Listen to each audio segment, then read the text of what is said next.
In today's video, I'm going to teach you how to change your two-step verification method in Exness. Two-step verification adds an extra layer of protection to your account, and updating the method you use can keep your access both secure and convenient. I'll walk you through the process from start to finish and share a few helpful tips along the way so you know exactly what to expect. Start by logging into your Exness personal area. Use the official website or the official app, and make sure you have stable internet and access to your current verification method.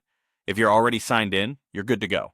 If you no longer have access to your existing method, you'll need to follow the platform's recovery process, which is separate from what we're covering here. Once you're in, head over to Settings, then open Security Settings.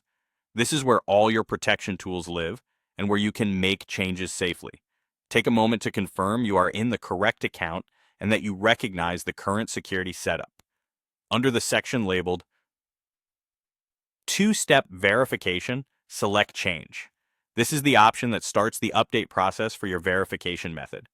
Don't worry, your account remains protected during this process, and you'll be asked to confirm it's really you before anything is finalized. You'll now choose your new verification type. You can switch to a new phone number if you prefer receiving codes via SMS, or move to an authentication app if you want codes generated on your device without relying on text messages.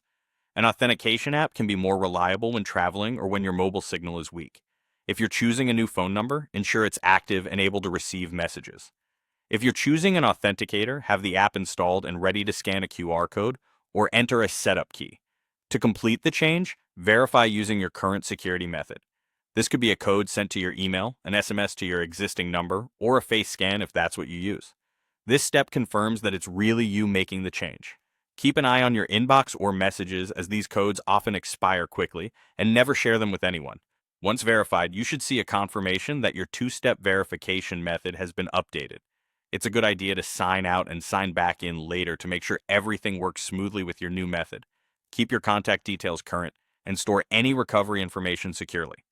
That's it. Your account is now protected with your preferred verification method.